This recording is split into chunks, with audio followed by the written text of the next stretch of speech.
Le partenariat entre la HK à travers le Corp et la GIZ à travers le CTA ne date pas d'aujourd'hui, mais depuis la création du Corp en 2015. Donc on a pu réaliser 2 actions du Corp City, 3 actions du Corp Tour, où on a fait le tour des 24 gouvernorats de la Tunisie. On a rencontré plus de 5000 chercheurs d'emploi et étudiants dans le but de les sensibiliser sur les soft skills, sur la reconversion professionnelle. On a aussi réalisé durant les 3 éditions du Corp Tour des job fairs durant lesquels on a essayé de mettre en contact les employeurs avec les chercheurs d'emploi.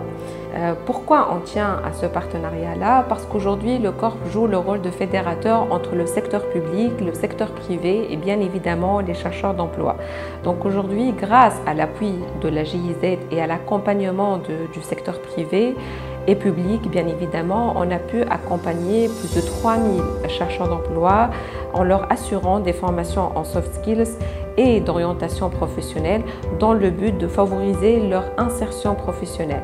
La reconversion professionnelle qui constitue aussi notre produit phare et qui constitue toujours une réussite pour le Corp. Pourquoi? Parce que depuis la création du Corp en 2015, on a pu assurer des actions de reconversion professionnelle en faveur de plus de 600 chercheurs d'emploi avec un taux de placement qui dépasse les 90%. Dans le cadre de ces projets de reconversion professionnelle pour l'année de 2021, l'équipe Corp a lancé une campagne de prospection et identification des métiers porteurs dans les secteurs les moins impactés par la pandémie du Covid-19 où il y a toujours la demande en matière de ressources humaines. Nous avons détecté un besoin important pour le métier d'auxiliaire de vie qui s'était accentué de plus en plus depuis la pandémie du Covid-19. Nous avons eu donc des réunions de travail avec des experts du domaine pour l'identification et la définition d'un programme de formation qui répond aux spécificités du métier. Et pour identifier également les compétences nécessaires et les prérequis demandés pour participer à ce programme de formation. Ceci nous a permis d'assurer une phase de sélection et déterminer la liste des finalistes admis pour cette action de reconversion professionnelle qui a démarré le 21 avril et a pris fin le 8 juillet 2021. La formation a été assurée en partie en ligne en raison des restrictions liées à la situation sanitaire. Le cursus de formation s'est étalé sur 3 mois et a été réparti sur 3 axes. Une formation technique, une formation en soft skills et techniques de recherche d'emploi et une alternance via des stages pratiques. Je suis particulièrement fière et heureuse d'avoir mené et participé à la mise en place de cette action de reconversion professionnelle dans cette conjoncture difficile. Le choix de notre reconversion professionnelle vers le métier d'auxiliaire de vie s'est basé sur la situation sanitaire liée au Covid-19 qui a fait justement émerger un besoin lié à ce type de profil. Donc, l'auxiliaire de vie. L'auxiliaire de vie a pour mission principale d'accompagner et d'aider les personnes qui ont besoin d'un suivi de près dans leur vie quotidienne, c'est-à-dire dans leurs soins d'hygiène, dans leurs soins médicaux comme prise de médicaments, changement de pansement ou dans leurs déplacements pour des rendez-vous chez le médecin ou des papiers administratifs. Nos critères de sélection étaient des chercheurs d'emploi avec un minimum bac sciences, BTP, BTS, santé et paramédical. Donc, je vais vous parler du processus de sélection pour les reconversions professionnelles.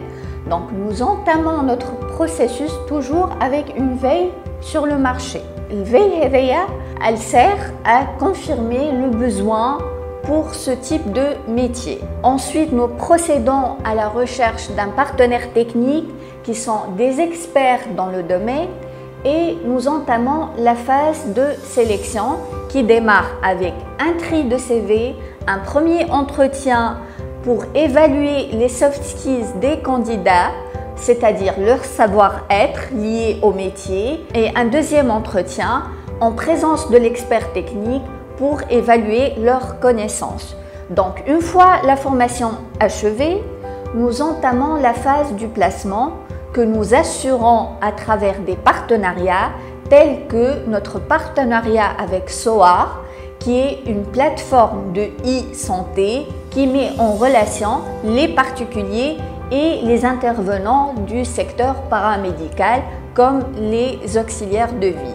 Bassam Zmanta, je suis ingénieur méthodologue, je suis coach professionnel et je suis présidente de l'association d'assistance aux grands handicapés à domicile. C'est pour cette raison que le Corp a fait appel à moi en tant que spécialiste du contenu pour former 15 jeunes. أنا سارة كوكي شابة تونسية طموحة ناشطة في المجتمع المدني. علاش اخترت الميتي أوكسيلير دو في؟ ميتي حبيتها برشا من خلال التكوين اللي تلقيته. ميتي خلتني نحب نكتشف شنو هو معناتها أوكسيلير دو في. ديما يحكيو عليها صعيبة، مهنة شاقة، مهنة تتطلب منك برشا صبر، برشا طاقة، برشا فيزيك يكون حاضر. خليني نمن بقدراتي أولاً. ثانياً مهنة أوكسيلير دو في تعلمك برشا صبر، تعلمك كيفاش تتعامل مع الأشخاص ككل ذوي إعاقة، شخص مسن، طفل صغير في العمر. أوكسيلير دو في تحببك في الحياة المهنية والاجتماعية ككل. سلامة، معكم صابرين تيساوي، عمري 33 سنة. عملت فورماسيون مع الكورب كونسيرنون ميتي أوكسيلير دو في، وبها هي نجمت نلقى خدمة، وتوا قاعدة نخدم في كلينيك في البر دو لاك. Je tiens vraiment à féliciter l'équipe du Corp parce que c'était pas facile du tout et il y avait l'adaptation du programme aux mesures sanitaires et aux mesures aussi exceptionnelles. Même 2 fois par semaine, on s'appelle et on nous informe que voilà, il y a un changement, mais il y a une solution déjà prête. Et c'est vraiment honorable de travailler avec une équipe qui s'adapte, une équipe dynamique, et une équipe qui maîtrise aussi la communication. J'ai senti ça, la cohésion même entre l'équipe des candidats et l'équipe qui est chargée de cette reconversion.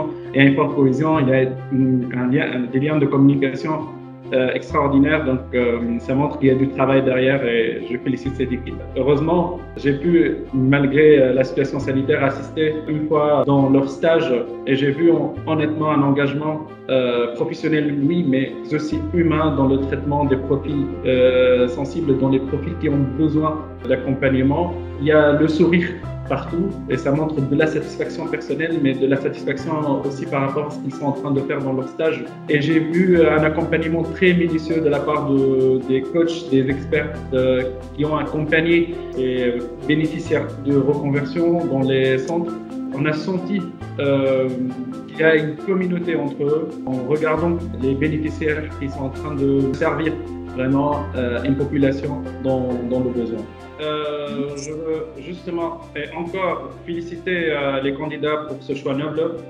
Et dans la communication, on a choisi un beau slogan, auxiliaire de vie, un métier de vie.